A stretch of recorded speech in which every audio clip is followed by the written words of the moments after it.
Cine-Men Movie Podcast, letting you know that this episode is brought to you by San Marcos Mexican Restaurants, located right here at 2301 Southwest 59th Street here in Oklahoma City, Oklahoma. It's the only dine-in restaurant of the Cine-Men Movie Podcast. You like that, old man? You want a piece of me? Do I feel lucky? Well, do you, punk? Good morning, Vietnam! I love the smell of napalm in the morning. You're gonna need a bigger boat. I feel the need for speed. I wish I knew how to quit you. Love means never having to say you're sorry. You do.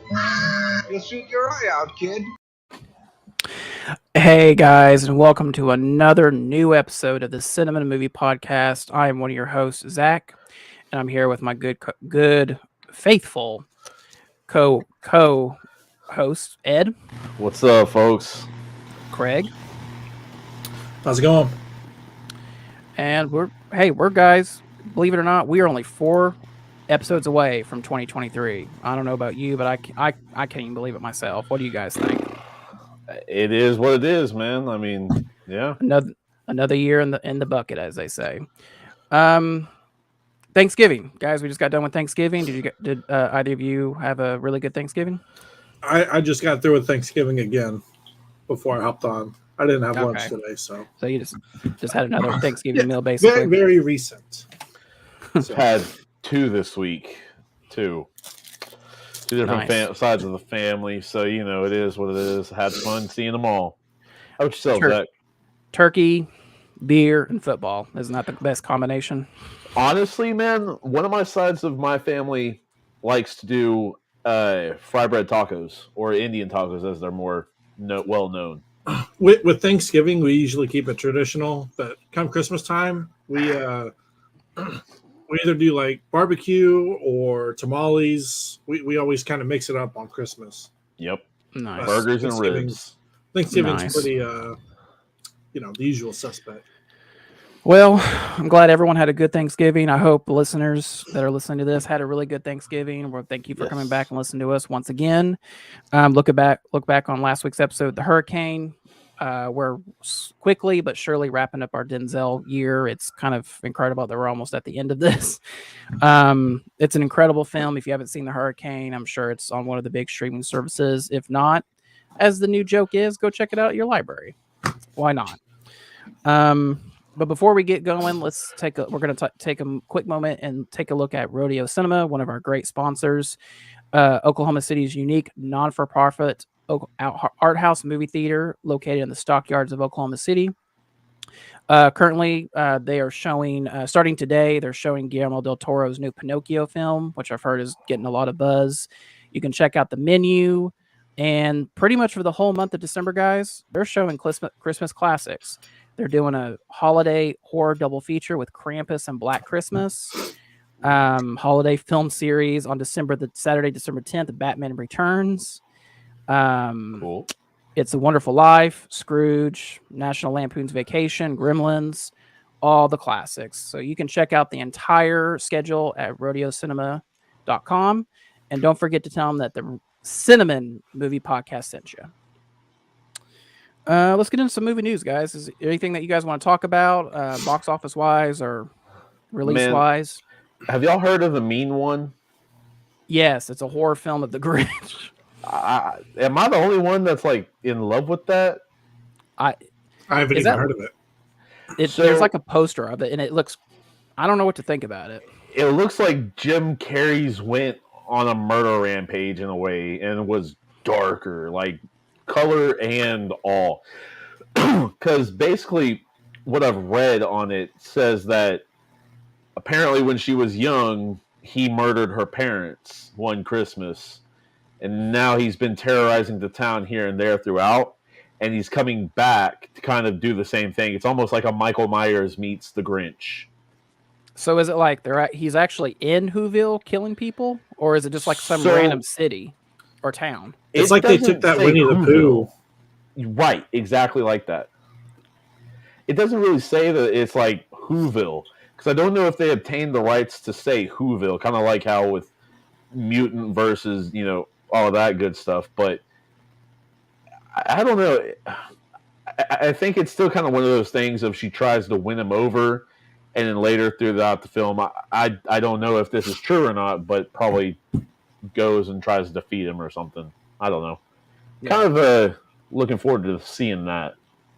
That's like a new trend now. Like, did you guys hear about that Winnie the Pooh horror movie that's coming out? There will be blood and honey or something like that. Yeah, I guess that's like a new thing. They're gonna take classic characters and turn them into slasher films. Well, it kind of reminds me of the Brothers Grimm. You know, they instead of doing the child fairy tales, they'd go ahead and actually supposedly take the original forms and push them through of like a version of how they were, I guess. Yeah. Which I think is awesome if they keep doing that. That might turn into a little universe of itself without being a universe. Yeah. Could you imagine them just chasing Christopher Robin and stabbing him to death? Peter Cottontail. Oh my god.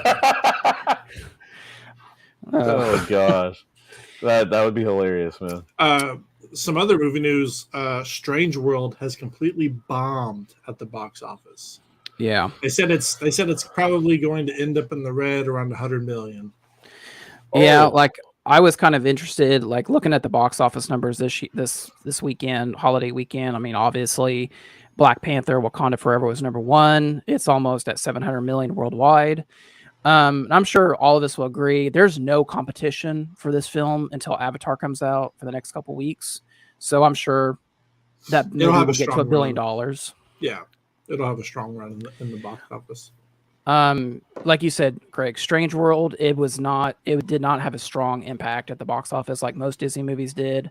The biggest surprise was Glass Onion, a Knives Out mystery, which is the Knives Out sequel. It got to number 3. And I think a lot of people wanted to see it in the theater like they did the first one until I think you can see it tonight and tomorrow, and then you have to wait for Christmas on Netflix. So the rest of the movies. Wait, so you can see it tonight and tomorrow on Netflix? No, at the theater. You can go to the theater. Okay. I thought it was like a 2-day window, and then they were like, okay, then we're gonna wait. Same. Yeah, they gave it like a 1 week holiday release, and then you have to wait till Christmas to see it on Netflix. Okay. Other films in the top 10 was Devotion, which I've heard is actually a pretty good film with Jonathan Majors. Yeah. The Menu, which I'm kind of curious just to see what the concept is, but I feel like it might be disappointing. I know. Go ahead, Craig. Do you have any idea what it's about? Judging by the trailer, it looks like about like these rich people that go to this island with this famous chef, and I don't know. My guess is like they get murdered or something. So yeah, they become the food or something. Number 6, Black Adam. Number 7, Bones and All, which I didn't even know that this was a movie until this weekend. So I've been hearing about it for the past like 2 weeks on Spotify. Yeah. Spotify who? I'm just kidding. Steven Spielberg's The Fablemans was number 8. Ticket to Paradise, which is the George Clooney, Julia Roberts, was number 9. And The Chosen, which is like a religious television show, season 3. I guess they're showing like the first 2 episodes. I don't know. But that was, I mean, does anything pop out? Does anything kind of stand out or was surprised you guys about the box office for Thanksgiving weekend? Strange World. Yeah. When's the last time a Disney movie flopped and bombed? Well, I mean, not only just flopped, but flopped that hard. You said 100 million negative? They said that's the projection. 100 million in the red when all is said and done. That's oof. Did you guys go over Bob Iger? Yeah, Disney? We talked. Well, me and Johnny talked about it a little bit. Bob Iger is come back as CEO of Disney, replacing the last guy. Craig, I don't think you were on the episode that we talked about. I wasn't last week. What are your thoughts about it? About Bob Iger? Yeah. I'm trying to. So he took over late 2020, or he left late 2020, and the new guy took over that time. They were trying to, COVID and everything. They had a layover of the changing of the guard. Yeah. But since then, we all see it. Yeah. The Marvel movies, the TV shows, we all see it. We all see the production quality has gone down tremendously. Yeah. Well, I mean, it's the quality versus quantity thing right here. They're releasing way too much quantity, not putting enough quality into the quantity for that matter. And I think that guy's plan was, oh, they want it, let's give it to them. Yeah. And hopefully Bob Iger, however you want to say it, he comes in and he's like, hey, let's chill back down up. a little bit. So Yeah. one thing that I've heard about that I don't know if either one of you has heard about it. Has anybody heard about him possibly wanting to sell Marvel to Apple or Disney to Apple? I saw something about this. I don't think it's Marvel. It was another intellectual property Yeah. that they're going to try to sell to Apple. That would be If there's anybody you're going to sell it to, it's going to be Apple. I mean, Yeah. I think they've done a pretty good job with their standalone Apple TV. There's enough users on iPhone for them to have a market. Yeah. So I think Apple's market is. I know Amazon has a market, but I think if Apple were to tap into it correctly, their market would be much larger than Amazon's. Yeah. potential. Yeah. But honestly, if you think about Apple TV, like the big show that they have is Ted Lasso, and I don't even know. I don't watch Ted Lasso, but I mean it's punctured through the zeitgeist that people love it, and I think they're doing one more season of it. But other than that, I mean, they have C with Jason Momoa. They have that news talk show with Jennifer Aniston and a few others. There's quite a bit on there. I just don't think. I think Ted Lasso's kind of taking the cake for everything right now. I mean, and we got to remember, guys, is like they have a Best Picture winning film with Coda. I mean, whether you like that movie or not, I mean they have a Best Picture. Netflix doesn't, Amazon Prime doesn't, but Apple TV does. So yeah, it was kind of a slow week for movie news, other than what we're going to be talking about today with the death of. Help me out, guys. Jason David Frank. JDF. JDF. Hashtag JDF. I think. Hashtag Tommy. His memorial services are happening this week, so we decided to. This morning. Oh, this morning. Okay. Which is crazy because this is a pure coincidence. We did not know it was going to be the same day we were doing this. Yeah. I mean, we talked about Mighty Morphin replacing Avatar in December. Yeah. And, it was just like pure coincidence that this all kind of went down the same week that we were talking about it. Yeah. Because I don't think any of us want to do Avatar. But I don't know, We'll man. see. We'll get into it. Yeah. It's potentially jaded for me. We're going to keep you listeners on your toes. We may do it. I don't know. But Craig, you want to talk about CDR? Yeah, let me pull it back up. Sorry. CDR Electronics serves the OKC Metro with the best value for their electronics. Located at... I thought I had one. Jesus. Was it like 1604 West I-240 Service Road? I think I've done it so many times, that's correct. 1604 West I-240 Service Road in Oklahoma City. And there's also one on the north side. Don't know that location. Northwest Expressway and Classen? Just ask Siri. She'll give you the best directions. Yes. If all else fails. But they pay the most for your electronics. Got an old PS4 that you're wanting to trade in for a PS5 or maybe get some cash to go Christmas shopping for yourself or someone else? Take it in there. They're going to give you the most. More than these other stores that are going to give you pennies on the dollar. Xboxes, PS5s, Nintendo Switches, movies. I'm sure they're going to have a blowout on movies. I know they did for Black Friday. Go and check them out, man. There's a lot of new releases in there, video game wise and movie wise. So go in there, tell them the Cine-Men Movie Podcast sent you. Awesome.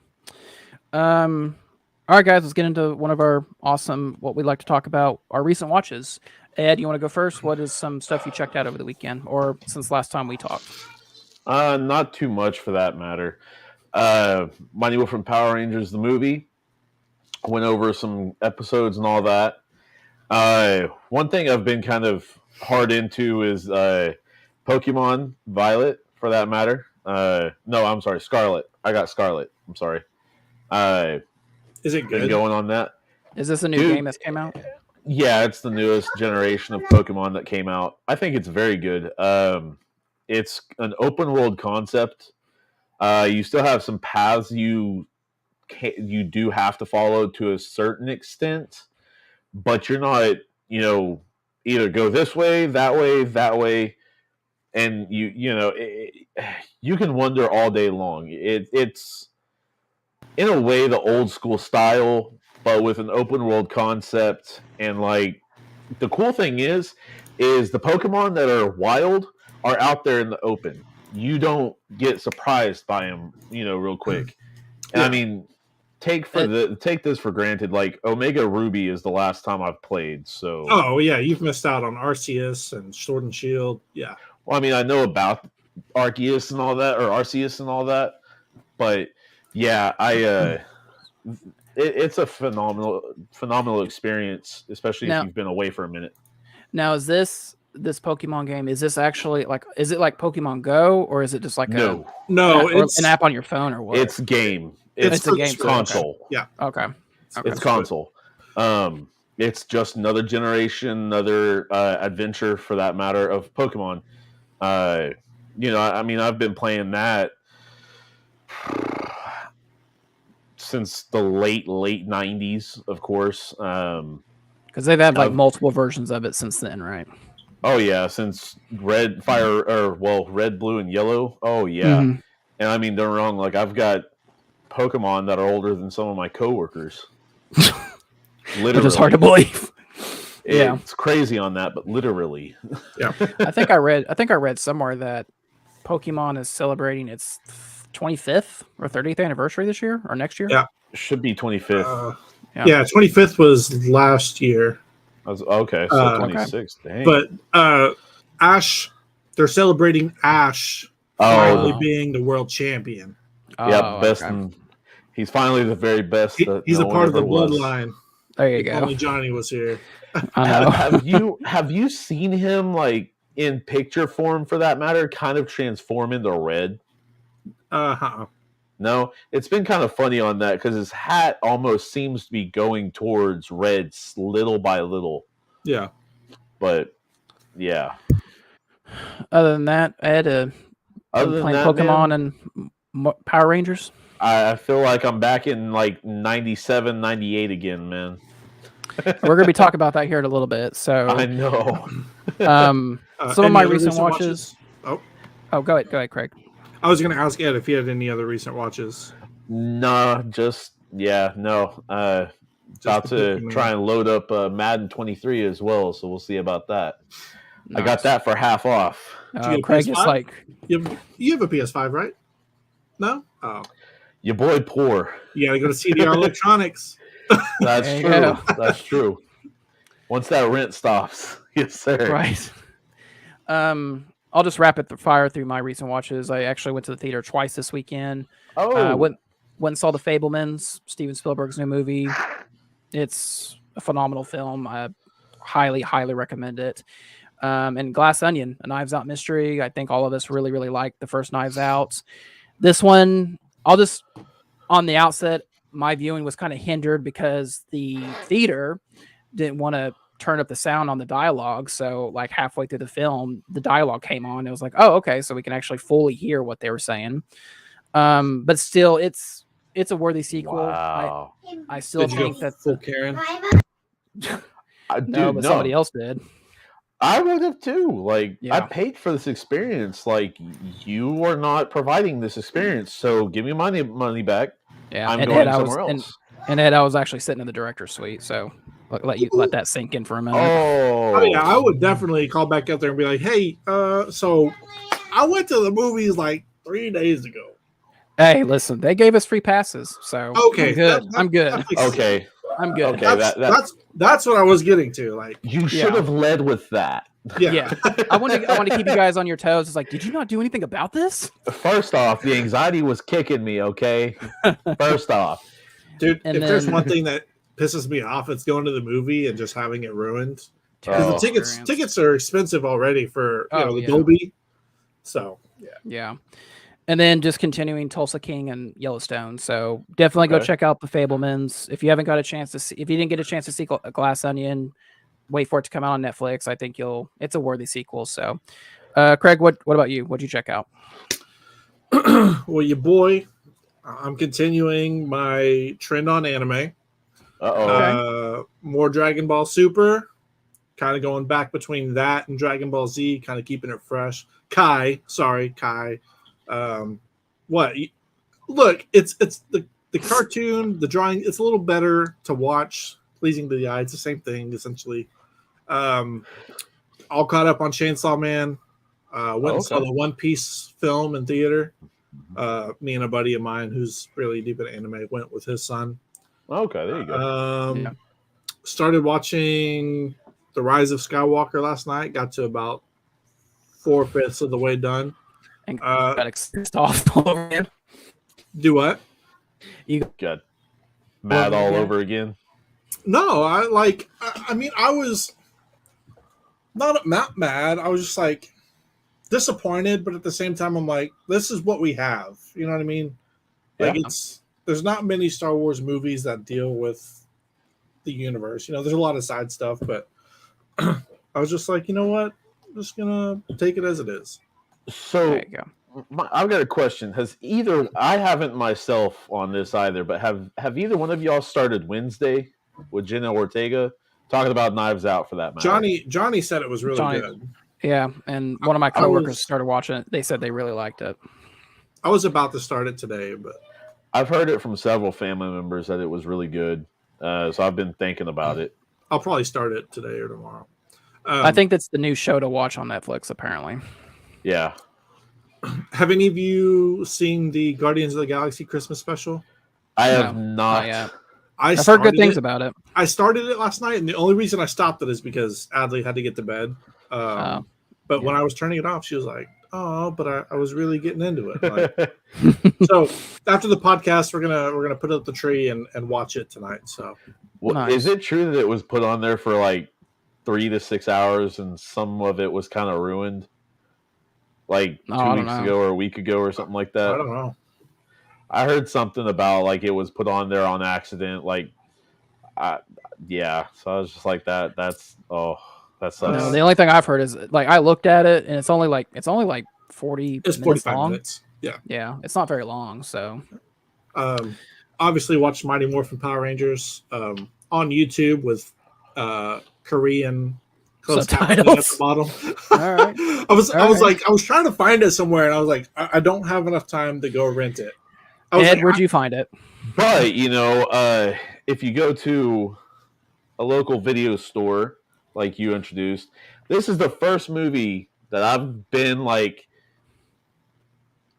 basically lured out to buy in a while. Physical copy for that matter. We'll talk about it, but I'm $5. Yeah. We'll talk about it, but I'm really surprised this movie's not streaming anywhere, to be honest. 100% I agree with you. And then just rounding it off, been playing the new Warzone and keeping that hot streak on Madden going. That's it.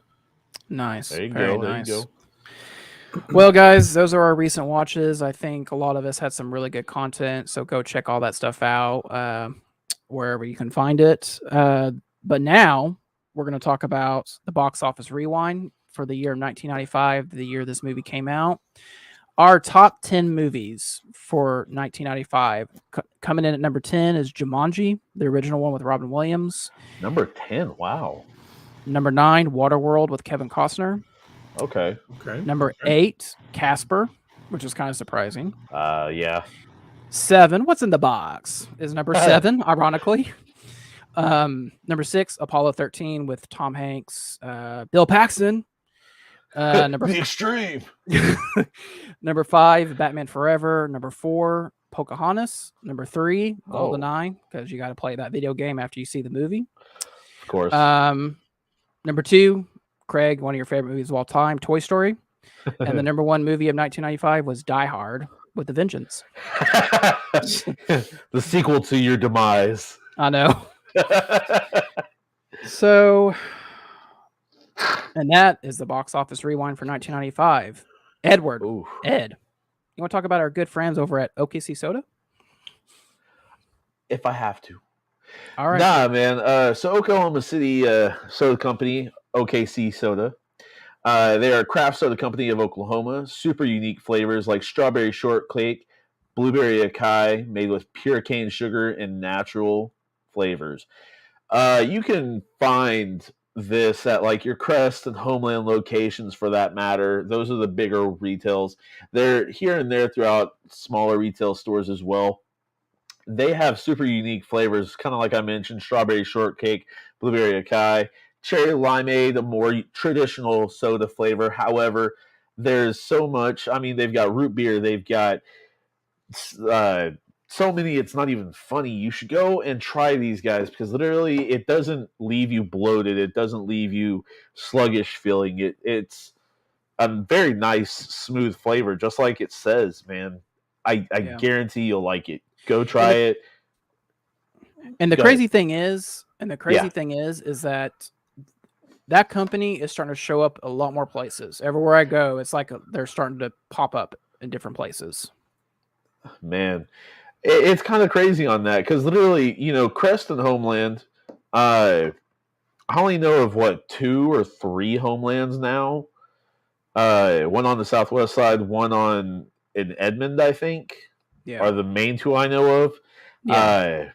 And then Crest, there's at least 6 or 7 in the metro, and I mean that's including like Yukon, Midwest City, Oklahoma City, Edmond, Norman, places like that. So yeah, they're all over, man. If you haven't Nice. tried it, go ahead. I definitely recommend it. It's good stuff. Nice. Very nice. We're having, I don't know if you guys noticed, we're just having some technical difficulties, but it's okay. We're gonna go through it. We lost Craig. We're gonna try and get him back as soon as we can. But guys, or Ed, who is currently with our last. Hey, I'm here for you, buddy. You know what I mean? I'm always here. It's time. It's time to talk about the truth about the Mighty Morphin's Power Ranger movie. So, the TV show used action scenes from Super Sentai series in Japan. This was the first Power Rangers feature to use 100% new material. Yes. Hashtag JDF, Jason David Frank, did many of his own stunts. An advertisement in a Sydney newspaper telling fans to come and see fireworks, to come to see a fireworks show with the Power Rangers, was actually at Darling Harbor, was actually a ploy to get people to the filming of the final crowd scene. So the producers wouldn't have to spend any money for extras. How about that?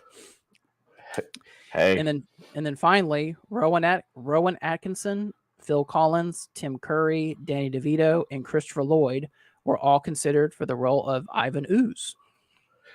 Danny DeVito would have been interesting. That'd have been funny, to be honest. Christopher Lloyd would have been pretty good too, I think. I think he could pull off like the kookiness of the character. Oh, for sure. I mean, for sure on that. That already known, but it's that intimidating kind of seriousness. That's the only thing that like I'm not 100% sure with him. And I mean, I may be wrong on that, but right. Man, okay. That'd be kind of crazy.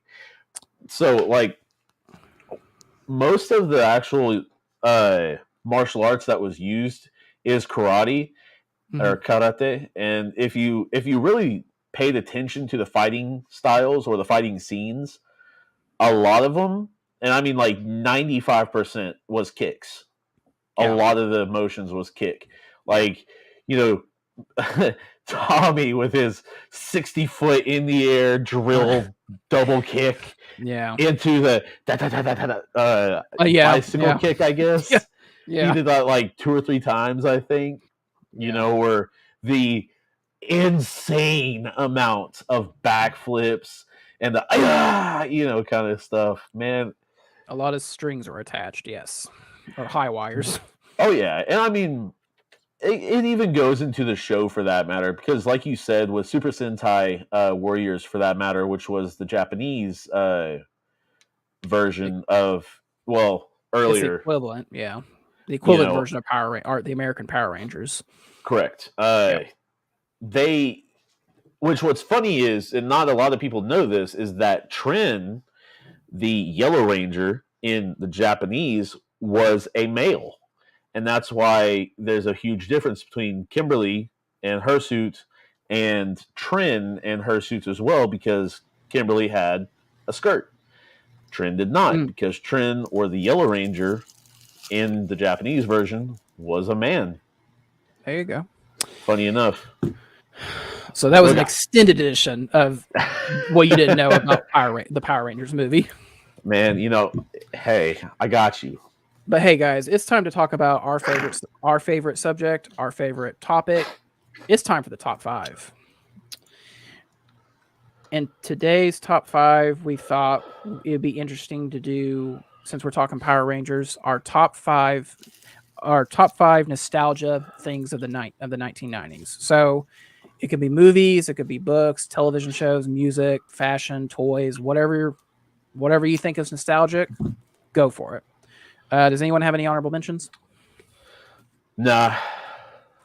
Craig, what about you? Oh shit, I'm back. You're alive. He's like, wait. No, I thought he knew. no, I was in here eating ice cream. Nope. Okay. We should have just left him alone, Ed. He would have just kept I going. would have been.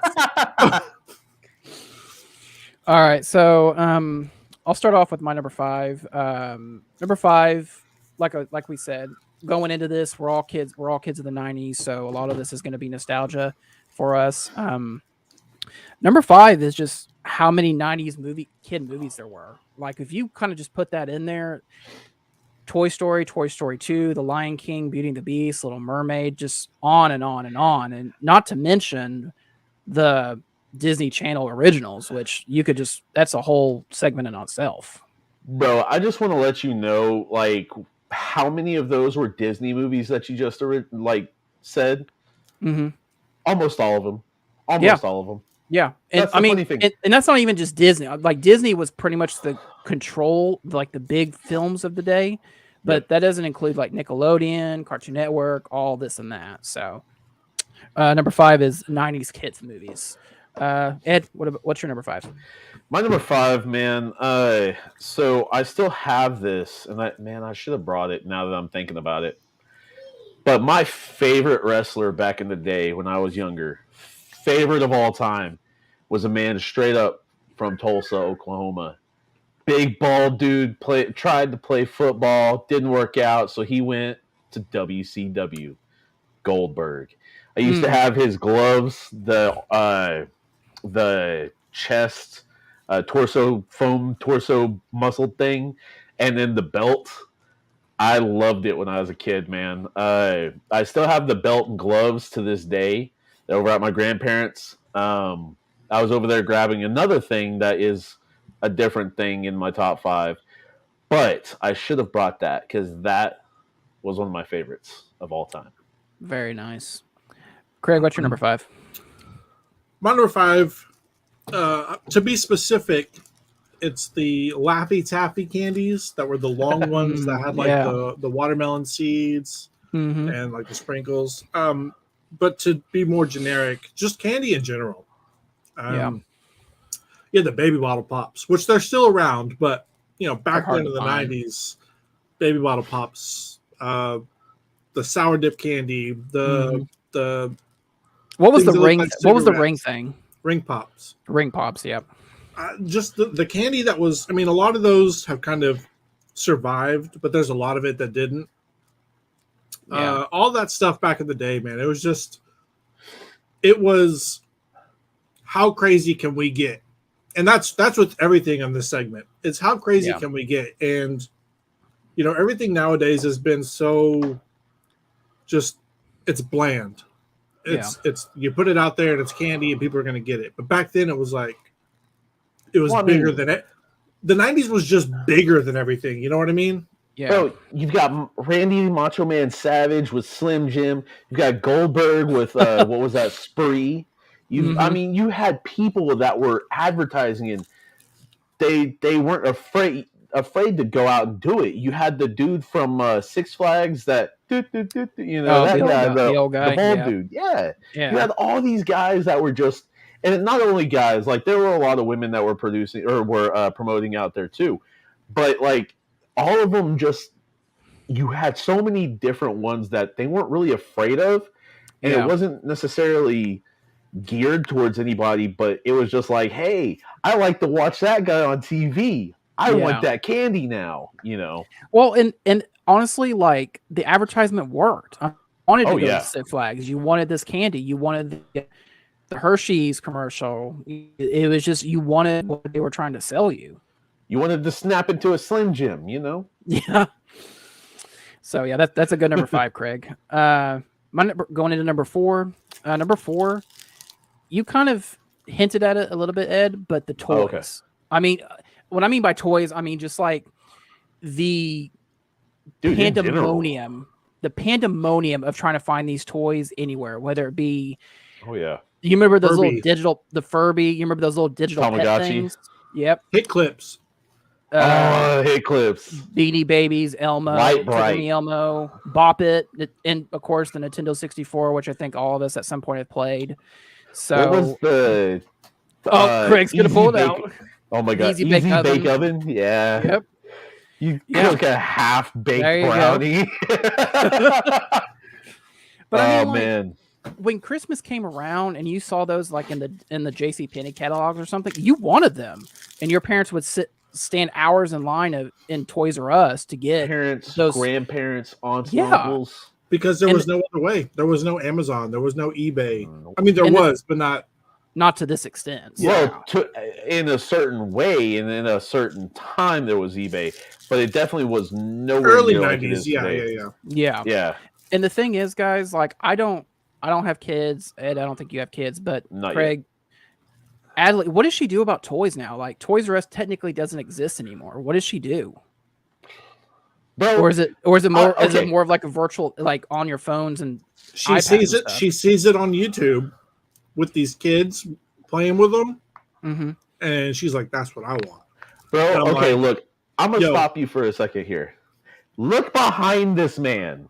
That is true. And this man Yeah, doesn't that's have true. toys with his That's kids. true. That's true. Like, come on. How many Iron Man figures does he really have?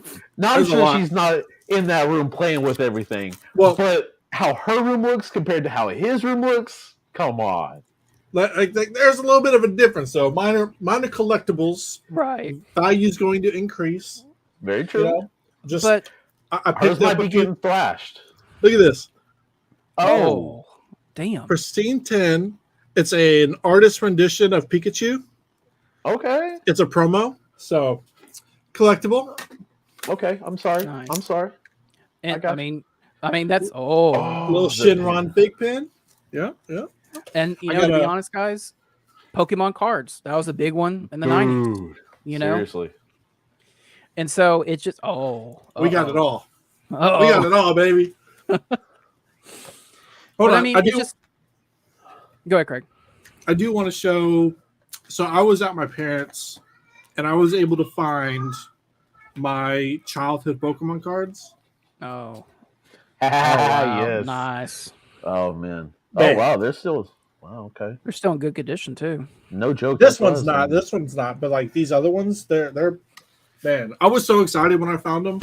That's character though. The character. Yeah, Exactly. Simple. And C. and that's the thing I want. You know, like I said, there's no Toys R Us. Walmart and Target kind of have a toy section, but it's not what it used to be. Where Not it was just like 100%. aisles and aisles Yeah. of stuff to pick from. So You want Power Rangers over there. You want Nerf that way. You want a bicycle back that way. you remember want a Toys R Us video had like a game? whole That way. section of Nerf guns, all different Oh, sizes, yeah. shapes, bullets, and everything. The vests and all that. Yeah. So that's my number 4. Ed, what's your number 4? Number 4. So not a lot of people might know about these anymore or remember them for that matter. but I used to have a ton of them when I was a kid, and I more than likely have them somewhere in my storage unit. Pogs. Oh yeah. I used to have a ton of Pogs, man. What is a Pog? A Pog is one of two different types that I've ever known. Anybody in the live out there, if you know what it is, and I'm wrong, correct me, please. Cardboard, kind of like a chip almost, or there were metal ones as well. And the metal ones, if you know anything military-wise, they're almost like a challenge coin in a way, just a kid version of it. I had both. I had the coin Pogs. I had the cardboard Pogs, ton of the cardboard Pogs. And I don't remember how to play the game, so there's that. Forgive me on that. But there was games you could collect, and I mean, I just had a ton of them, man. A ton of them. So, yeah. Pogs. Well, often you hear that like they kind of have a resurgence now and again, but mostly it's just kind of, you grew up with them, then you are. Yeah, it's just the old people going back and being able to buy what they had and lost or never had. Yeah. Craig, what for? My number 4, I'm going to kind of go along with you. It's just how unique the toys were, how colorful, how wacky. I was looking at some pictures of just a clock, and it was a Nickelodeon clock, and it had the big green splat with the orange lettering on it, and the colors were bright and neon, and it had like a electric, tube that was going through, and just the toys in general, dude. They were so much more. Like it was just what they are today. Yeah. Yeah. Going into my number 3. Number 3, this is gonna be like really old guy thing, but like I just remember this as being like a big thing. It was the movie times in the newspaper. On Friday, every single Friday, they would have like a huge section of the entertainment section. You get into like page 1 or 2. They would have like the times for like 8 different theaters. They have the little posters for all the different movies, what was showing. They would have reviews, like the Oklahoman reviewers would tell about the movies. They don't do that no more. Like the last time I think I saw that was like 5 years ago.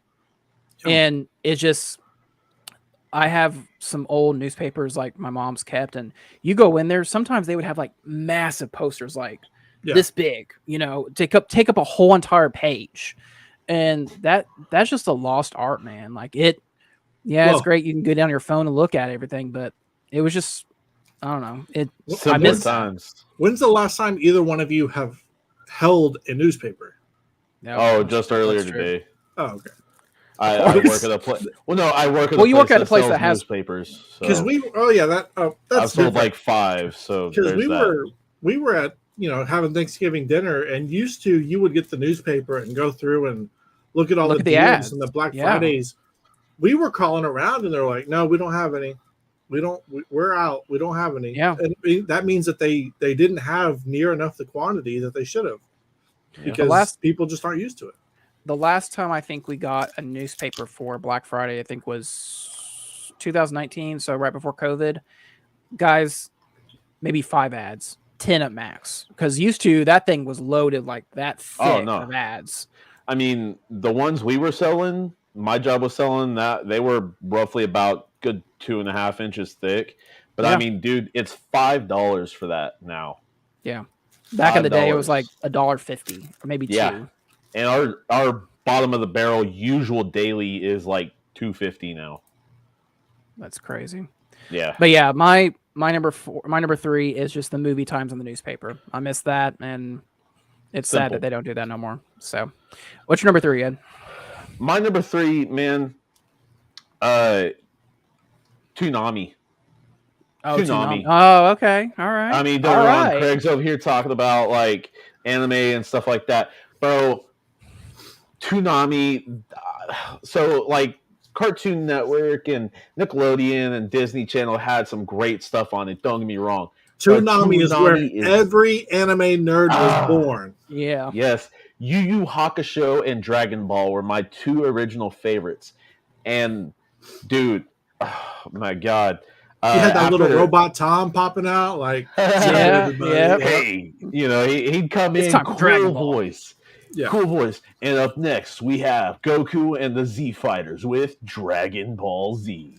Yeah. See you next Ed, time. Ed, I think you can resurrect that now. We Bro, can bring that back. Okay, like, man. Toonami so was cool. it, dude. Toonami It was. was it.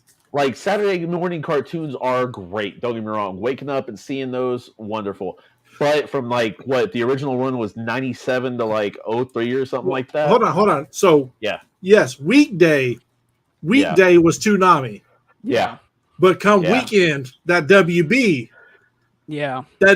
with Pokemon, Yu-Gi-Oh! early in the morning, you had the Tiny Toons or whatever. Yeah. Eventually, Jackie Chan Adventures and Jake the American Dragon and stuff like What that was in the the- earlier 2000s. But yeah. Was it Fox Friends? That was another one, wasn't it? That was on Saturday morning. It was probably like the early stuff. Possibly. Yeah, early 90s, yeah. Do y'all remember man. a show called Freakazoid? Yes. I love Freakazoid. Yeah. Go was a back good- and that try was to a cool watch show. that today. I'm going to be right back. Uh-oh. Yeah. Oh, is he going to get into his Freakazoid outfit? Freakazoid. All right. My number 3, since we're waiting on Ed, because he's probably done. Oh, So I gone out to a few places, and this is where I got my, my next, but I'm not going to reveal that yet. But talking about Pokemon, What is it? that's a little Oh, diorama. okay. Oh, okay. It's All right. little terrarium of Growlithe and Pikachu. My favorite is Growlithe, my favorite ever. And then on top of that, talking about anime, There you my go. boy Yusuke Urameshi. with Is the that finger him doing a gun. little finger gun? That's Yep. crazy. Heck yeah, man. I picked that up. I told my wife I was like 1 through 6, and she's like 4. I was like, all right. And I picked up number 4. I opened it in the car. Yusuke Urameshi. I was like, what? Yeah. It was like watching me get Kuwabara or something like that. Nope. Straight out the gate. Spirit Detective himself. Craig, I mean, I remember watching Freakazoid, but I did not know that Steven Spielberg was a producer on that. Like, he helped create that. Yeah. Dude, It says Steven Spielberg presents Freakazoid. It is raunchy. Like, Yeah. It's not. watching it as I am now, I was like, there's no way as an adult I would let my kid watch that show. Yeah. It was It's- bad. Yeah. Greg, Ed, you said Tsunami was number 3 for you? Toonami, man. Tsunami. Yeah. And Craig, what's your number 3? My number 3, it's gonna be the boy bands. Oh, okay. Okay. All right. Man, like I mean, I know technically you wouldn't classify them, but Baha Men, Yeah. Technically. Backstreet Boys, NSYNC, Yep. like Yep. it was everywhere, dude. All It up in your was. face. The hysteria behind Backstreet Boys and NSYNC was like you're seeing them and you're like, dude, they're larger than freaking life. Like, I mean, that's go why into their, that was one of their titles Yeah. of one of their songs. but Yeah. like it was just like because the interaction between us and celebrities was so few. Like now you can be on Twitter and have somebody reply back to you, or you can get a cameo and they're like, "Hey, Ed, how's it going?" You know, it's Happy birthday, man. it's Hope you Jim have a good Carrey. one, How you buddy. doing? Blah, blah. Yeah, Yeah. but like then it was like you only saw them on stage or talk shows. Yeah. That's Yep. all you saw them, and so just like music in general was just like It was It was an just- interesting time. so. I mean, and that doesn't even include Britney Spears, Christina Aguilera, like Spice Girls. 98 Girls. Degrees, Spice Yeah. Girls, Any back- of the West Coast rappers and East Yeah. Coast rappers. Yeah. All right, of them. man. wasn't Eminem and Jay-Z getting started back in the late 90s? late Jay-Z, I think, was in the mid 90s. Eminem was the 97, early 2000s. 98 Yeah. Yeah. was when he got So, I started. mean, like It's 90s crazy on stuff Nirvana like that. in the early 90s. Nirvana. Yep. Yep. That was another Yep. big one. Yeah. You And know, like, it's always Tupac been and like, Biggie. but and the thing is like, Justin did his own thing. I mean, obviously he sprouted out from NSYNC and did his own thing, but Backstreet Boys, they're still touring. They were here in Oklahoma a couple months ago, you know? Yeah. And I love their cameo in This Is the End. That's like one of the best endings ever for a movie. But yeah, Craig, that's an awesome number. And the music videos for those as well.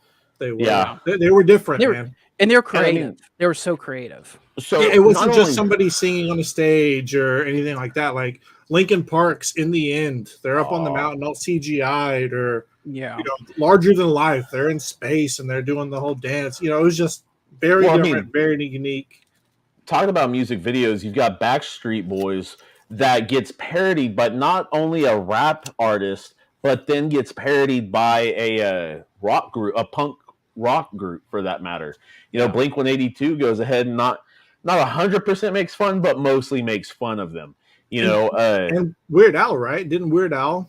Oh yeah, he parodied that. But Eminem, you know, gone ahead and did a little tiny skit that, you know, he messed around in that music video and all that. So I mean, like when you've got three artists parodying that, I mean, one of them's a known parody artist, but still, crazy. But and like the two big one, like if you take NSYNC versus Backstreet Boys, which is like the main battle between the two, it was always the music video for everybody went for Backstreet, and then bye for NSYNC. It was like those two videos that would always get played on MTV or something. Yeah. And what's funny is Backstreet Boys came 3-4 years before NSYNC, I think. Yeah, I think there's like a 1 or 2 year difference. It was like 95, 96 to 98. Yeah. That's the crazy thing. Awesome. Number 3, Craig. Number 2, my number 2 going into the twos. 90s sitcoms. Let me tell you something. Something I didn't bring up in my recent watches is I'm 2 seasons in of Home Improvement. Ooh. And that show is awesome. That show is so funny. And like, think about this. The 90s sitcoms, they produced Friends, Everybody Loves Raymond, Kings of Queens, Home Improvement, Fresh Prince of Bel-Air. Shows that as an adult, Frasier, every single time I watch them, they're just so hysterical. I mean, you're missing a lot. Like those are the ones I just came on. Martin, the Wayans brothers, like the Wayans brothers, all out. Was that one? Yeah. Oh yeah. Mad TV. All that. It technically wasn't it was like a sitcom, but it was like, it was TV. It was like a teens version of Saturday Night Live. Exactly. But, I mean, yeah. But the thing is that these shows, when you go back and watch them, they're so funny. Like as a kid, you're like, okay, whatever. But the quality of the shows that they put out back in the day is nowhere near compared to what it is today. I mean, we talked a couple years, I think last year when the Friends reunion happened. There's only been 2 shows since then that have ever kind of broke the mold of the cultural zeitgeist, and that is The Office and The Big Bang Theory. And there might be a third though. I'm trying to think. I guess maybe Ted Lasso, but I don't really know if I consider that as a comedy though. I'm thinking I'm gonna find out of one. Okay. And we'll get it going. But I mean, like one of the reasons I'm watching Home Improvement is Tim Allen is coming in May at the Civic Center. I was just like, I'm gonna get through this before he comes. It's so damn funny. I can't stop watching it. It is just, it's a little bit of slapstick, but the adult jokes in there, they're not graphic, they're not grotesque. It's just little hinges of it, and it works. You don't need to go all out about it.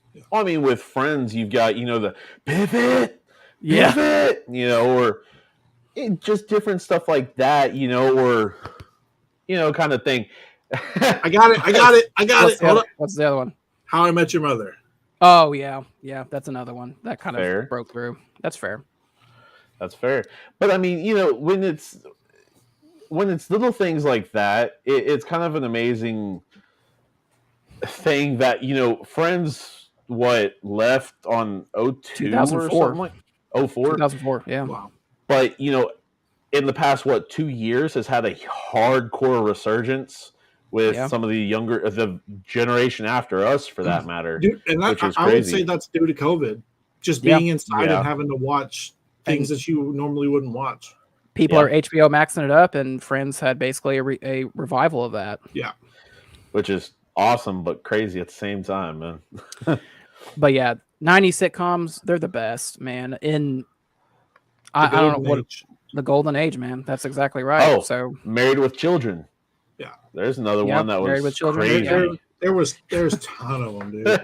and those are the ones I just thought up. Like you said, there's probably many more. And that's Oh, yeah. just sitcoms, dude. That's not Yeah, those are not that's not The dramas. or anything. Simpsons. That's not ER. That's not Yeah. dude. Like Yeah. there's So much more. Oh yeah. But yeah, that number 2 is 90s sitcoms. Ed, what's your number 2? Man, it's kind of hard to go ahead and think up some of these, so I'm going to split this one into two. One is a candy, the other is a drink. The candy, Warheads. Now, I understand these were invented in the mid-'80s. Don't get me wrong. but they hit off in the 90s. But Yeah, they had their Exactly. life in the 90s. Yeah. like that and maybe the early 2000s. Like they're here and there now. But yeah, man, being at the recess yard and hey, you do 2 lemons and I'll do 3 black what was Cherry. that? Black cherry, Oh no, dude, you can't handle 2 watermelon though. You can't do it. No face though, bro. And then the drink, Surge. Yeah. No other drink embodies the 90s like Surge. But I mean, now there was a resurgence of Surge, funny enough, for Play a on while. words, Yeah. The only place I know to get it now is Burger King on Fountain. That's it that I know of. So, Speaking of, uh-oh. What's your number 2, Craig? Ooh, I might know. I thought he was gonna lift up a can saying, "Hey, check it out." Oh, well. but that is that it's one that I didn't think of. The quality of things that were offered at McDonald's and Burger King. Oh, man. So we're talking about the gold Pikachu, the Oh. Pokeballs, the toys, Yeah, you're talking about the toys that came in the Happy Meals and stuff. the Beanie Babies, Yeah. Yeah. the It's actual worth $10,000 now. the actual Ronald McDonald Playhouse. Like I was asking my niece and nephew. They don't know who Ronald McDonald is. Bro, Wow. not even that. Do you remember the McDonald's movies? Yeah. Yeah. Dude, You used to get like a little Oh. DVD, like in your Happy Meal when they started making those. No. VHS, bro. Yeah, Oh, the VHS. VHSs. they were like dude, actual true. movies. And I Yeah. mean, like it was a cartoon that they went on adventures in and had a secret lair, and they were like the Justice League of McDonald's and stuff like that. It was ridiculous. It really Trying to was. stop the Hamburglar. Yeah. Yeah, legit. Well, no, I think the Hamburglar was like cool in the group, but he was the mischievous one, and they had to calm him down and all that, Yeah. humble the man a little bit. But and I mean, it brought out all kinds, with like that their adult Happy Meal or whatever, cactus flea market meal or whatever. Grimace for that matter, the Hamburglar. All the little characters from way back in the day that nobody knows about. And I mean, yeah, it's just stuff like that is crazy. All right, but my actual number 2, I'm kind of going off between you guys. I think he has it. I think he has one. What? What's your number 2? I think you're What is it? My actual number 2 is cartoon and TV shows. Oh, okay. Just the quality of them. Yeah. That's what I was going to say. The quality of the shows back then were just outstanding. Man, I thought you were gonna whip out a golden Pikachu card or something like that. probably does, honestly. Oh my god. Yep, see, He's already. Oh, my boy. Let's see him. You guys, Or is it the Mewtwo or the Charizard? Oh, it's the Pikachu. yeah. But stuff like that, stuff like that, the quality in the toys. Oh, the Togepi or the Jigglypuff too. Jigglypuff, yeah. The quality in the toys, the quality in the shows, man. The It's not quality. that they suck nowadays. It's just that they were like They- hit after hit after hit after hit after hit. Yeah. Couldn't go bad, man. Yeah. I mean, Dragon Ball Z. Do you guys remember Like- the cast of the Burger King crew or whatever? They had like actual little Right like, offhand, kids no. or teenagers that were all a part of it. Mm-mm. Mm. Because and then McDonald's or Burger King started the it was like they had the basic kids meal, and then they went up to the next level for the bigger kids. Oh, And then so yeah. Okay, McDonald's yeah. brought out the Mighty Kids Mighty meal. Kids meal. Yep. Yeah. I remember that. Yeah. I don't even. What was the last? Was that like in the late 2000s, like 2007, 2008, that they stopped It's like doing that? 2007. Yeah. 2007. Wow. Oh, But wow. guys, My number 2 was just TV shows in general and cartoons. That's nuts.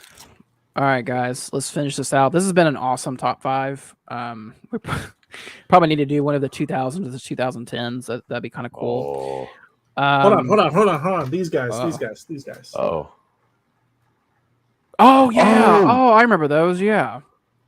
I don't remember their names, but I remember like Oh, their, no, like, I- mascots and stuff. Yeah. Yeah. It's hard Oh, to. wow.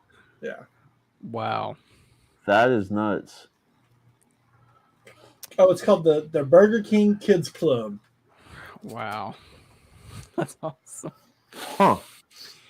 All right, guys, let's finish this out strong. Number one for me, I'm kind of piggybacking off of you, Craig. Number 1 is just 90s Cartoon Network, just in general. Listing off these shows, I remember just getting so excited. Cartoon Fridays, man. Courage the Cowardly Dog, the Powerpuff Girls, Cow and Chicken, Dexter's Laboratory, Johnny Bravo, Ed, Edd n Eddy, I Am Weasel. It's just all those, man. It's just they're very, like you said, some of those are very adult. Like freaking Courage the Cowardly Dog had an Exorcist episode. I'm not even making that up. Rewatching the dude, I was like, dude, there was no. Yeah. No, It's just But as a kid and at that time, like, Oh, yeah. you saw him, and you're like, okay, this is kind of creepy. But compared to some of the stuff now, like, that's pretty it's- tame. Yeah. And some of this, like, I have like seasons of Ed, Edd n Eddy, Johnny Bravo, Courage. It's just those shows were just so of their time, and I didn't get into the next kind of phase of it, which was codenamed Kids Next Door. I didn't get into that one, but all those other ones, man, like you put those on rerun, I'll sit there and watch them for hours on end. Dude, there's so many shows that we haven't even named or thought of. Oh, yeah. Where if you were to go back and look at a list, you'd be like, dude, like. I think one of the most underrated ones, I don't know if you guys remember this one, was Time Squad. It's about these like characters that go back and try to fix like historical figures that do stupid stuff. I think I remember that. I do remember that. I remember the one with George Washington's wooden teeth. Yeah. Oh, God. There was one about Honest Abe. It was like, what if I wasn't honest? It's awesome. And you know, you're talking about Cartoon Network, the Disney Channel original movies. Yeah. Like, come on now. Like those were Nickelodeon, man. They had Hey Arnold, Cat Dog, you know. It was kind of on the edge of SpongeBob right when it was getting, it was right when on the edge when it was SpongeBob was getting popular because it started like in the late 90s. But yeah, man, 90s Cartoon Network, that was some of the best cartoons I've ever seen. So Something else, man. Ed, what's your number 1? Man, this list has been fun. Thing is you remember back in the day, they'd have you show and tell. Yeah. At school, you know, bring your favorite pet, show and tell, or bring your favorite toy, show and tell. Well, I'll bring that back for just a second. Back in the 90s. Is that your number 1 show and tell, like back from elementary school? No. I'm doing a show and tell for my number 1. Okay. Back in the 90s, 93 specifically, a show was created. and it featured 5, later on 6 main characters that became huge influences in every single kid's life, practically every single kid's. They were characters that had dinosaur mascots, and it was just bigger than life. It was one of the biggest things of the 90s and still running to this day, generations later. I think I know where he's going with this. But I'm talking about these guys right here. Now, I don't have the Pink Ranger. This is Jason. This is the Red Ranger. So, just to show. I don't have the Pink Ranger, but I do have 5 out of 6, and I think that's all right. You could probably go to some antique shop and probably find the other ones, to be honest. More than likely. Those figures right there are probably the better part of 28 years old. Nice. They are literally older than a couple of y'all in here. So, I mean, when they've been at my grandparents' house since like 93, 94 easily. They're going to go back there tomorrow after work. I stopped by there to pick them up today. But those guys, Jason was my boy, literally. Austin St. John, that was my guy. And all of a sudden, episode 17 comes by, and Mr. Jason David Frank makes an entrance like no other Power Ranger did, like no other Power Ranger can. He opened up a can of 5-episode whoop, and I mean, he straight up gave it to the Power Rangers for 5 episodes, kept you and your friends on the wagon of anxiety, and it was not even funny. This dude literally gone into Zord, said, "Get out here," dragged him out the whip, and was like, "I'm whooping you straight on the ground. It's all over. 1-5, no problem." But yeah, man, that was, when Power Rangers came out, I was going on Barney mode, and then all of a sudden, Power Rangers, I caught whiff of it. I seen it. I was like, Barney ain't nothing anymore. Ain't nothing. Wow. So we're gonna get into it. Oh yeah, Craig, what's your number one 90s nostalgia? Show and tell. Only the greatest video game ever made. Only the greatest video game ever made. Any guesses? Well, I'm gonna go with GoldenEye. Mortal Kombat. No. Mario? Well, no, Mario was beforehand. No. It's in the Nintendo genre. Street Fighter? We are talking about Oh, wow. Ocarina of Time. Okay. The Legend of Zelda Ocarina of Time is not only the greatest video game of the 90s, it is the greatest video game of all time. Period. Okay. Period. The story, the characters, the way it was told, the action, the score. We talk about the score on movies. This is an OST that you can rock out to any day of the week. Yeah. All right. And it was played on the greatest system known to man, the N64. Now, have they done revamps of that? Like, have they done they have updated it to different consoles? They have added it to the Wii, the Wii U, the Switch.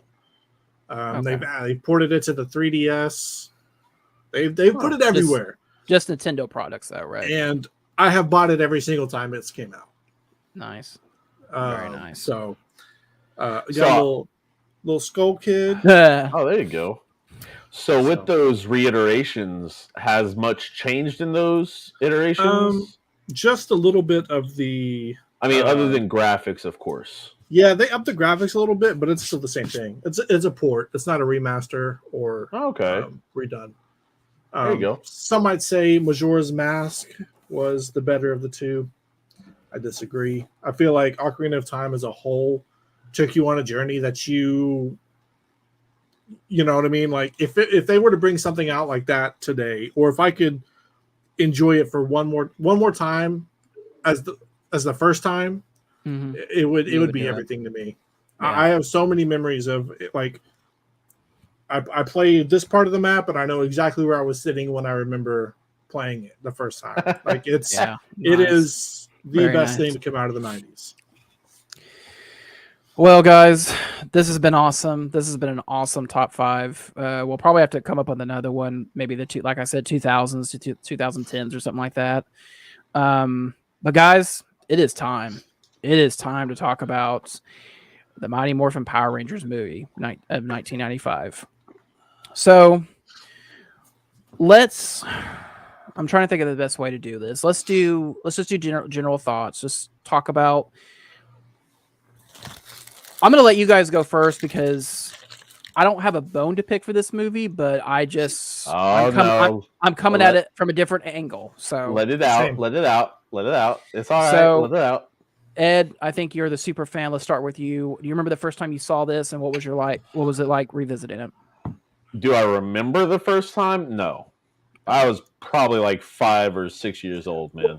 What's okay? So the first time that you can recollect watching it, give us that memory. VHS, probably 8 years old. I thought the uniforms were the legendary thing. The Ninjetti? 100%. You know, well, not only the Ninjetti, but you've got to think in the show, it was like silk spandex in a way. Here, you've got the leather kind of get up underneath with the armor plates. And then the pants that had the pads in it, kind of like football pants in a way. So, I mean, like, I thought... lost Zach for a second. So, like, with that, I thought these were just, like, all-star balling out there, man. Like, these were just the stuff. The ninja outfits, man, when they showed up, I was like, okay, this is so much different. And, you know, then you've got all that. The only thing I didn't really like was Rocky DeSantos, Adam Park, and Aisha. And it wasn't because I didn't think the characters were cool. It's just the original characters weren't there. Yeah. You know, you didn't have Can you Jason. guys hear me? Yes. Okay. You I'll probably just have do Jason. this. Fair enough. Yeah. You didn't have Jason. You didn't have Trini. You didn't have Zach. You know, Zach always busting his moves, the funny kind of comedy relief. Trini, the quiet Asian girl, but that's, you know, larger than life in her own crowd. And you had Jason, the leader of the pack for most of the time, and the kind of tough guy that everybody leans on for that matter. So, you know, kind of sucked. So needless to say, this was kind of a big player in the household. Oh yeah. Because I mean, don't get me wrong. Like I dropped a whole love. I mean, don't get me wrong. My mom and aunt had hate songs for Barney back when I was that little. But when it transitioned from Barney to Mighty Morphin Power Rangers, bro, like I was like, this T-Rex, yesterday's news. This T-Rex, this is now. You know. It was just legendary for me, man. Awesome. And I mean, I don't watch them all. Like, I haven't watched any of the Power Rangers since, like, SPD or something like that. Years, like, back in 2005 or something. But nonetheless, like, I go back and watch these guys, and there's a lot different about it. There is. Yeah.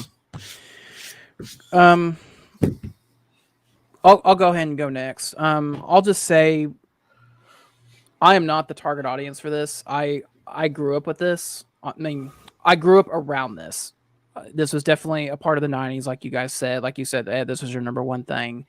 But I didn't get attached to it. I don't know any of the characters' names. I don't know the villains. I don't know what the suits do. To be honest with you, I had no idea that their medallions were basically prehistoric animals, all this and that. So, hey, look who's back. Hey. But when you guys suggested we wanted to do this in honor of hashtag JDF, I was like, all right, fine. Ask me how long I got into this movie, how far I got. You better have watched it all. Oh, take a guess how far I got. 45 minutes. 30 minutes. I got You 30 didn't minutes finish into it? this. No, I didn't finish it. I got 30 minutes into this. I couldn't do it, guys. I just could not do it. I know I'm going to be the jerk in this What? episode. That's fine. Hey, you want? What? So Wow, that's messed up. Okay. So- So anyways, All right. so we get to the island. You have this weird white chick that you have no idea about, Whoa, easy. We're talking about well, first no. time. We didn't know. We didn't know. no, it's fine. You guys want to talk about it? Go, please go. Craig, what was the first? You remember the first time this and compared to now? Yeah, this was actually my first time. All right. I did not know I had never seen this. I thought I had seen this one before. Like, don't get me wrong. This is sponsored by Velveeta, okay? Like, this is so cheesy, it's unbelievable. So that's true. I want to say this. It's the Power Rangers epitomize what the 90s were. Yeah. It was over the top. It was cheesy CGI. It was bad acting. Oh, yeah. It was bad dialogue. Yeah. It was all of the above. But I will say this. If they were to do the Power Rangers justice in today's day and age, Did you see that remake from 2017 or 18? Sabins, yeah, trash. Don't ever do that one again. I'm talking about a different one. It could be $1 billion movie If done right. if done If right. done right. If they were to follow the same recipe, just do like better dialogue, better CGI, which Right. for 95, the CGI wasn't terrible. Right. It was bad, but it wasn't terrible. Yeah. It's not Spawn terrible. Spawn came out in 99, 98. I finished one. I didn't finish this. So I don't Well, know. What it says. But why? For real, why? Because, I mean, don't get me wrong, like, there's so many movies that we've watched that you have wanted to watch that I nor Craig have any interest in, I guarantee you. But we watched them all the way through. AJJ was the only reason I finished this movie. I mean, Listen. yeah. It's fine. It's fine. If you mad at me, that's fine. I probably deserve it. It's just like I said. I didn't grow up with this. It Neither was did I. me. I just didn't. I just thought it was ever since I was little. I just thought it was stupid. Like the whole concept and everything. But I mean, don't get me wrong. What if we did a Jurassic Park episode, and I was just like, I finished. I got to the 30-minute mark when he said spared no expense for the 12th time, and I was just like, nope, can't do it no more. Yeah, I mean, I watched the final Jurassic Park. That's fine. I mean, I'm more disappointed, bro. That's all. Like, I'm hurt. That's fine. I'm going to get hate mail for it. You're going to get your revenge. I'll probably get 1,000 ways to die. I want you to finish the movie, bro. Dude, that's all I want, bro.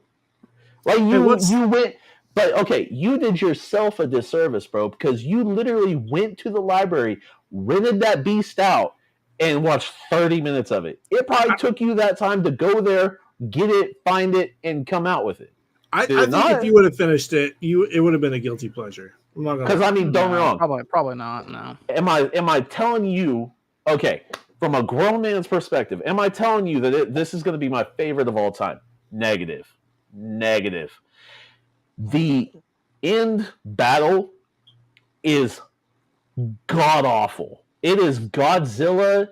It's bad. Mortal Kombat 2 bad CGI. Horrible. But the best thing about the Power Rangers, man, is the people playing them. JDF, David Yost, Kimberly, I'm sorry, but don't get me wrong, all of them were the best because they seem like a team. They seem actually, especially the original three right there, were there with each other, for each other. The newer three were a little weird at first, but it was okay, they meshed in well. Right.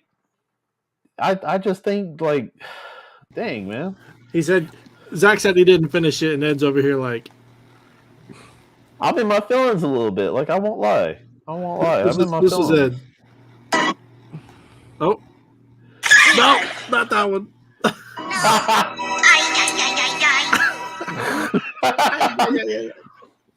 But man, I mean, I get Okay. not being a big fan of it, but do the subject matter justice at least.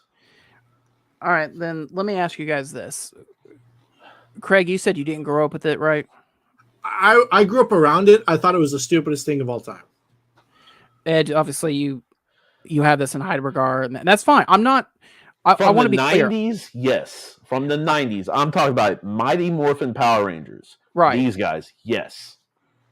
And I'm not. I want to be clear. I'm not bashing you because you like it. That's not. I know that's you're not not what I'm saying at bashing all. me. It just. It's. I don't know how to compare it. It's one of those things where it's just like when you don't have an affinity for something, or just like when you look back on it, you just think that was terrible. Did you finish? It takes Doom. Dune. Yeah. Oh, Dune. Oh yeah, I finished Dune. Yeah. I'd say that's the same thing. Like you finished Dune, and I don't know, Dune. The original Dune was pretty bad. When did you call quits? Huh? When did you call quits? Yeah, what was the last thing you saw? The last thing I saw was. It better have been Amy Jo Johnson. No, it was the what's the layer thing that they ooze attacks the layer and like all hell breaks loose. Basically, they're talking about sending them to another planet to get like a rock. Oh, see, or you didn't something. even see the other transformation, man. Yeah, because I got to that point. It's like I can't do this. I'm not. Damn, you missed out on the Ninjetti. But I mean, they're all like that. That's just like I've watched so many different things that I had no interest in. Several different Bond movies, North by Northwest for that matter, bro. Like I've watched so many different things that I had no interest in just because it's the subject matter of the day. Just because it's subject matter. So even if I had watched it and said this is like one of the worst things I've ever seen, at least you tried it. 100%. Like I'm just disappointed and kind of in my feelings because you didn't even get this like an hour of your life. This thing is like trash to you. And like, did you throw this away or did you take it back? I still have it. So technically I could finish watching the movie. I just haven't took it back yet. But dang, man. You can watch it on YouTube with Korean subtitles. I mean, this man literally watched it in one of the worst ways possible and still finished it. It was good quality though. Okay. It was in high definition. That's fair. Yeah. 4K release. Man. Sorry to be an hour and 22 minutes late, but I wanted to, sitting back and listening to you guys talk about the movie. I've seen this movie multiple times. I did not rewatch it specifically for this episode, but growing up with the Power Rangers, owning all the toys, owning everything you could possibly imagine, the little belt buckle with the coins, everything, and then wanting to do this movie for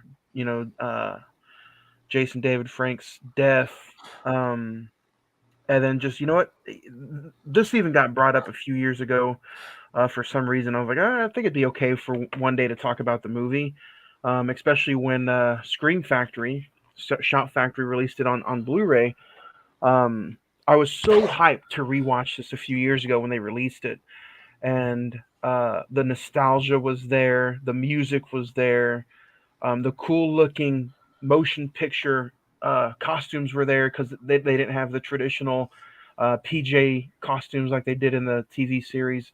So everything was there for me, but when I got to rewatch it just a few years ago, at least on memory, the only thing that upset me about it was this was a major motion picture with a $15 million budget behind it. Yep. And I was like, really? This is kind of...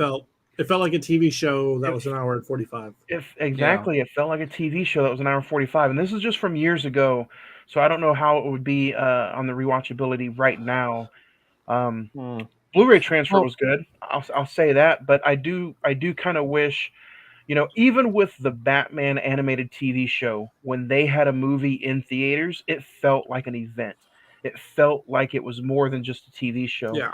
So with the Power Rangers movie, that's where I kind of got a little bit let down. Well, see, here's where I will defend the Power Rangers because Turbo does feel like an event. Power Rangers Turbo feels like a movie. This one, like I said, feels like a TV show movie. And see, that's worse to me because Turbo was introducing a subpar evil character with the female villain. You Rita. bring yeah, Right. you bring back Amy Jo Johnson for Turbo, you bring back the original Red Ranger for Turbo, so that makes it feel like an event. But for this one, I mean, this was the movie, that everybody was super hyped about. And I remember watching the trailer for this movie, I believe when I went and saw Batman Forever, and that got you hyped up. If you guys go back and watch the original trailer for the movie, just a Oh teaser, yeah. it Oh yeah. gets you hyped up for the It movie. looks good. Yeah. Yeah, it looks really really good, but I don't know. I'm definitely gonna rewatch it before we talk about Man on Fire next Monday, and give some at least give a star rating for me next week. So I mean, don't No, get me wrong. Go ahead. I will say, it's like I said, Power Rangers wasn't for me. Growing up, I thought it was stupid. I thought it was childish. I did, however, watch Turbo a few times, and I was like, this is pretty cool. Like this is cool, but I just thought the whole acting and every time they went to a frame, they hit them with the stance, and I was just like, it's too much. But Yeah. watching this movie, I was like, just kind of feel it. I really felt nostalgia watching this movie. I felt but like, another thing I'll say is like not only the nostalgia, but I mean it proves that Power Rangers are so big back in the day. They got a yeah, $15 million budget movie, maybe before even some Marvel and DC characters got their own film. yeah, So Right. I mean, this I think made like 170 or 168 or something like that million. So I mean, it made its it was in the budget green. Yeah, I mean, way plus. it's an original intellectual property that's really has survived, like you guys said, up until whatever the newest version of it is, that 2017 film with Elizabeth Banks or whatever. I don't know how that falls into play or what the version of that is. Did you guys hear about, or did you guys see the footage of the James Vanderbeek version? It was supposed to be like a R-rated, like really gritty version of Power Rangers that a lot of people wanted it to get made. Uh-oh. Mhm. So, but Ed, what? I guess my question is what attracted you as a kid to this property? Probably the martial arts, I mean the fighting and stuff like that. Probably the dinosaur quality because I mean, dude, like I was into dinosaurs at that time. Tyrannosaurus Rex, you couldn't tell me there wasn't anything better than the Tyrannosaurus Rex at that time. I knew my dinosaurs. I knew probably how to say that better than I knew how to say some other simple words. Um, Land Before Time, different stuff like that. Probably not Jurassic Park at the time because probably was looked at as a bit too young for that. But I mean, it's just different stuff like that is what really, really, really dragged me to it. And I probably seen it one day on TV and was like, "Oh, stop that show! That's really cool." Right. Maybe a friend. I don't truly know. Like I can't pull you back to that. But all I know is that like growing up, like those figures I just showed, those are literally 27, 28 years old. Older Those than some of are, our listeners. Yeah. yeah, I mean, don't wrong. They're older than my sister by at least 3-4 years. Right. It's crazy to think on some of those little characters. I had the full Megazord to where I had like the attachable Zords to each other to where you could build the Megazord. I mean, this is You even know? also like how big Power Rangers were to a lot of influence, like people, like Oh yeah. even the New Day. I don't know if you guys can see that, but the New Day, Yep. like they're rocking White Ranger, some, Green Ranger. they're rocking some Power Ranger gear right now. But like, uh, at least for me, I think the real reason we're talking about this movie today is a simple fact. Like, the actor who portrayed everybody's favorite Ranger like passed away unexpectedly, and I think it's just And news wise it sucks. Um, And I mean, not only that, but JDF video or social media wise seem like and I mean, it kind of goes the same thing, Chester Bennington, Robin Williams, all these people that do the same kind of deal, and it happens to them all, or a lot of them at least. They seem like the most happy-go-lucky person that's just extremely into it and loves every single second they get. And, something in their life happens, and it just breaks the camel's back. Well, yeah, I don't want to get into specifics to kind of diminish it, but I mean, it's things happen, and sometimes those choices are made. But JDF really he carried the Power Rangers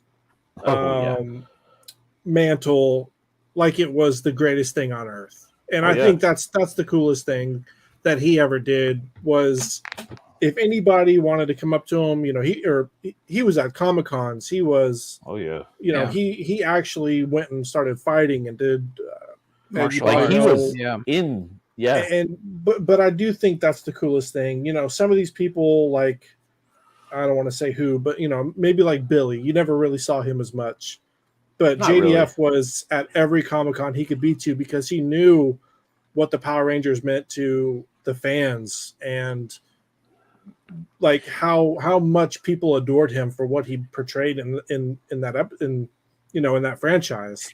And he's the longest running actor to play in this series, right? Like he's Ever. He's since the beginning to the last thing or whatever. Well, he wasn't the original beginning, but he was season 1 of any Power Rangers out there. Season 1, episode 17 is when the Green Ranger, Tommy Oliver, came into play. And he was originally a villain, correct? Well, no. He originally was just a new kid that was really good at martial arts, and him and Jason, they would fight, and they went in a tournament against each other, and it went one way, and then it went the other, then it went back the other way, and then it went the other way, and then it ended in a draw. And it was like, all right, man, like, we're both as good as each other. Like, you're my equal, you're my rival. And later on in that same episode, Rita was like, he will do just fine, as my Green Ranger of evil. And basically sent the powers of evil down to him, and he got brainwashed basically into being her minion. But it's like it's like a 7-part series. And I was gonna say, how many hit that flute though? How many seasons of the show were there before the movie came out? Just 2 seasons. 2. Does this feel like an extended edition of an episode when you watch it as just part of the show? No, Yes that's another thing that kind of upsets you if you're an original fan.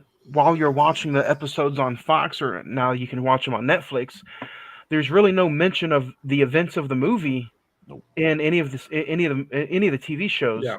Ivan Ooze was one and done.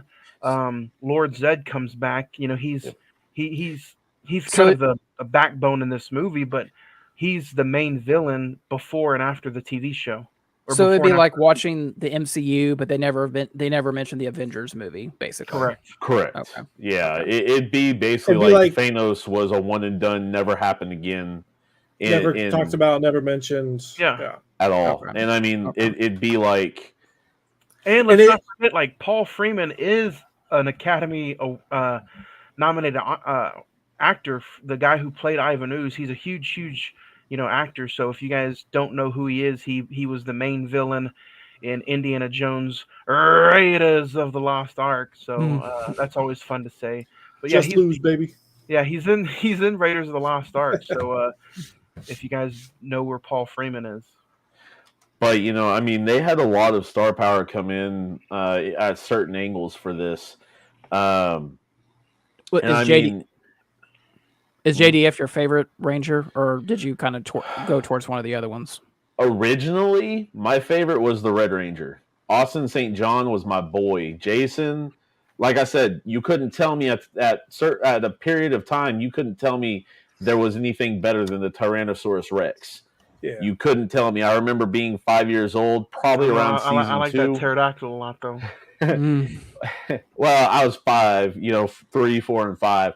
But, literally with that, I gone to a very cold and rainy Halloween night years and years ago, dressed as the Red Ranger, man. It was. This man straight up was like, Hey, so your power nipples could show through the suit. in a city, a little boy dressed in red. I thought he was getting ready to get in a monologue here. Like, you trying to sell a book or something, Edward? Well, but no, man. I mean, it's stuff like that that, you know, like kids love this stuff, you know, me being part of it. And then once Austin St. John was gone, I didn't really like the Rocky Dos Santos character that much. And I mean, he was all right, but he wasn't Jason, you know. So Tommy was my guy after that, and I was just like, all right, yeah, you know. And bro, when Tommy donned the white outfit, that's when it all changed. I was like, they like this dude is something special because he's getting different color suits. Well, he got the drip. Yeah. I mean, then he came out with Saba, his loyal sword, you know, all that good stuff. Do you guys remember when Jason came back as the Gold Ranger? Red Ranger, Black Ranger, Gold Ranger, you know, there's a lot of them. What's the significance of it? Are the color suits supposed to represent something, or they just like that's what they picked? Or it's the drip, man. Not all the time, no. Usually, like, red is the leader, usually, but it doesn't always happen. Yeah. Kind of, sort of. Usually the smart one or the tech geek or whatever. It's not like it's dedicated, but they typically in the shows following the original cast, they cast the same character for that color. Okay. You know, I'll put it that way. Okay. And what's the mythology behind the medallions being prehistoric animals? Is that something that goes back into the TV show? So yeah, from the day one. So the gold coins are power coins, for that matter, and you know those power coins were what gave you your power. So you always had those on you, and once you put it into that morpher and morphed out or morphed up, it was a whole thing. Like, you know, you transformed and you had not really superhuman abilities, but superhuman abilities, like, you know, leaping 60 feet or 80 feet into a Zord. You could call on a Zord to help you out. You had, you know, it was almost like going from Peter Parker to Spider-Man in a way. Except for without the webs, of course, kind of deal. It was almost similar to that. Later on, there were like turbo morphers that you had to. I don't know much of them because after Mighty Morphin went off like that, I think I found anime after that. Okay. And it was done from there. It's this version of the Power Rangers that you like. When it gets past that, you're just kind of like, you know. Like I said, I think I tried SPD or something like that back in like 04, 05 for like maybe 5-6 episodes, but it didn't really go anywhere like this did for sure. So let me ask you something. So if they were to remake this as an HBO Max original series, and it's an anthology where different kids or adults, whatever, they get the powers, in each season it's a whole new set of characters, would that be paying respect to what came, or is that just something that really wouldn't work in the realm of Power Rangers? They're still doing it to this day, bro. Okay. Well, I mean, Power Rangers is still alive. It's still alive, but I mean, like, it needs like a reboot or like a revamp or whatever. Well, I mean, okay, so there's a few things that the 2017 Power Rangers movie got that I thought was kind of cool. The suits were kind of cool, but I just remember that movie being very like dark and trying to be very gritty. I remember, like, that was the only thing I remember about that. It was, and it was trying to be a little bit more today's teenager kind of thing instead of, you know, it was kind of trying to be more Taco Bell current instead of Taco Bell 90s. Taco Bell current, yeah. I mean, I don't know, man. Like, you know, but it could do a refresh of this exact movie. Well, actually, if I'm not mistaken, one of the last projects that Jason David Frank got done working on was The White Legend of the Dragon. White Dragon. Mhm. And, I mean, dude, if you look that up, oh my God, the suit looks ridiculous. It's a low Um, budget film, but it was solid. I mean, even just him in the suit, dude, looked amazing. Uh, And it has some notable actors in it as well. but at the same time, if they did something like that where they, I don't know, splice some of that into a bigger budget, I don't know. I'm Yeah. not that good with that different stuff, but still. Craig, Johnny, what do you think? Do you think that this franchise needs a revamp? It needs like a reboot for it to be more successful or more popular, or what? I said earlier, I think this could be a $1 billion movie if done right. Oh yeah. I think it just needs to end, honestly.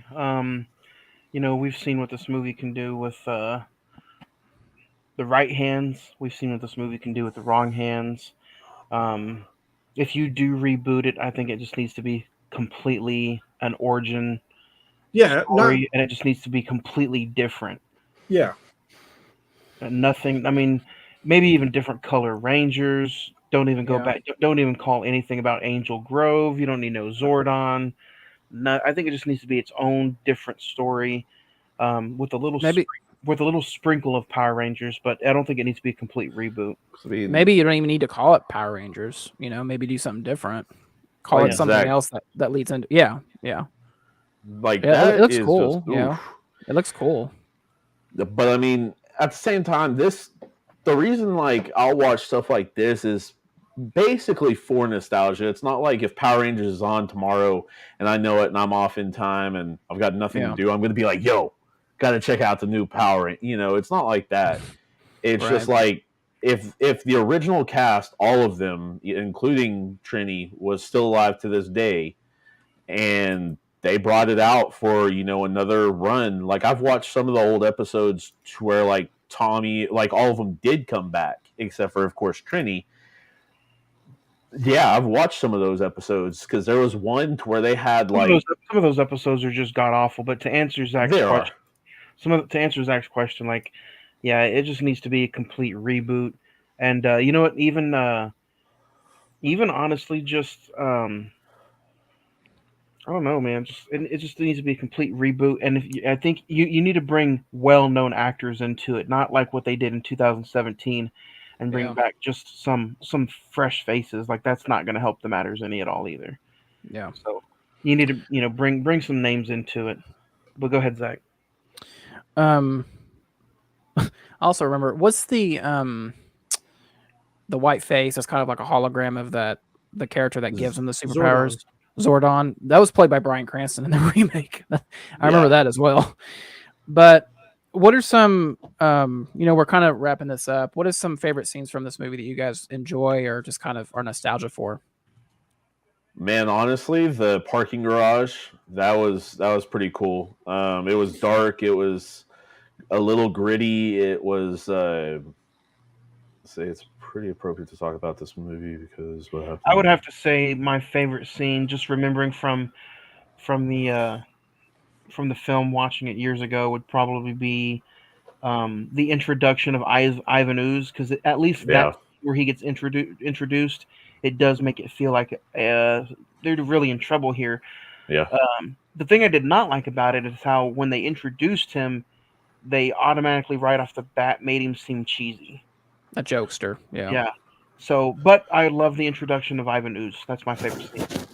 Or if I had to pick up another one, I would probably say the introduction of the ninja suits, for that matter. Those were pretty cool. Take it easy. Because I mean, do you have a favorite in the first 30 minutes?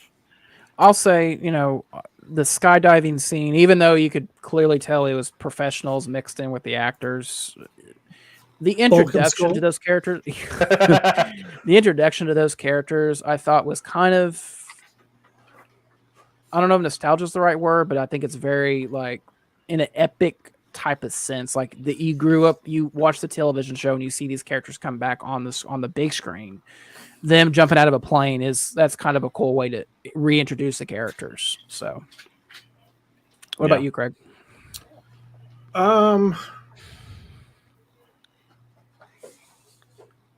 Man, I don't know. I liked when they go in there and they see the entire observatory's trashed, and there's an emotional weight to it. I'll say that. I mean, Alpha's like, ay, and then he beams them off to that planet, and then they get the Ninjetti. I'd say like that sequence is pretty cool because you get to see them get their spirit animals and all that. So yeah.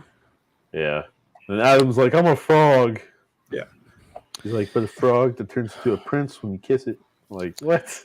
I'd have been like, hey, it was good. All right, guys. So let's wrap this thing up. Star rating 1 to 10. What's your star rating for the Mighty Morphin Power Rangers movie? Ed, we'll start with you. I'm gonna go with the 5. Don't get me wrong. I love the characters. Didn't say the movie was great. If we're rating characters, it's a different rating. But for the movie, 5. 5. Greg, what about you? I'm gonna go with the 5 as well. I think it's not as good as Turbo. It does feel just like a TV show adaptation made into an hour 45 minutes. But at the same time, it was so cheesy. I enjoyed it. So a dish that's just horrible. So you sprinkle a bunch more cheese onto it. Yeah, that's a good metaphor for it. Johnny, what about you? I didn't get to rewatch it this week, so I will give my star rating next Monday. Okay. Ed, you're right. It's not fair for me to come on here and talk about the movie when I haven't finished it. So I'll finish watching it. And I'll give my official star rating for it next week. So, all right, guys. So that's pretty much it for the episode. I know we always say we're going to do email bag at the end of the episode, but just things have come up. We really haven't got to a lot of emails. So on next week's episode, next week's topic, Man on Fire, we are slowly but surely, quickly wrapping up Denzel year. I think this will be the last movie we talk before we do our top 5 plus 5. Has any of you seen Man on Fire, or is this will be a first time watch? But I remember. I think I've seen it one time before. Okay. What about you, Johnny? It'll be about a third or fourth time, so it should be fun. Time. I just don't remember it being as girthy. Yeah, it's a 2.5 hour film. I didn't realize that it was that long of a film. I'm currently in the middle of Out of Time right now with Denzel and Eva Mendes. Fun movie. One. Real good movie. Johnny, we talked about it earlier in our recent watches. You want to give a quick review on Wednesday? Oh, dude. Wednesday is amazing. If you guys haven't seen it yet, I don't know if anybody on here has seen it.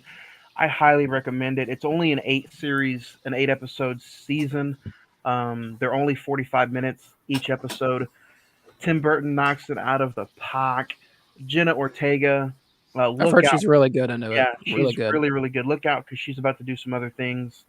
Highly recommend it. I give it a 9 out of 10 as a series watch. I didn't think I was going to enjoy it, but I thoroughly enjoyed it all the way down to the final details of the ending of the show. And it's a series that I honestly would not mind going back and just rewatching because it was fun. And let's not forget, guys, Jenna Ortega, she was an X, and she was also in Scream this year. So she's had a pretty big year. And I believe she's coming back for Scream 6. Yes. Yeah, I think you're right. So, and we did our top 5 plus 5, top 5 90s nostalgia. That was a really fun. Johnny, is there anything you wanted to add to that or anything like that? The walkie-talkie recorder from Home Alone 2. Oh, yeah. I don't know where that would be 1 through 5, but that would be on there for sure. So the Home Alone walkie-talkie recorder would probably be in there. So that's for sure. Well, guys, this has been fun. It's been awesome top 5, awesome conversations as always. Next Monday, December the 5th, we're going back to Denzel for Men on Fire. Until then, guys, you guys have a good week. You guys, Ed, Craig, Johnny, anything you want to say before we get out of here? The only thing to say is rest in power, JDF. Once a Ranger, always a Ranger. Very nice. We're it. That's it. Yeah, That's that's it. Wrap it up. We need that Dave Chappelle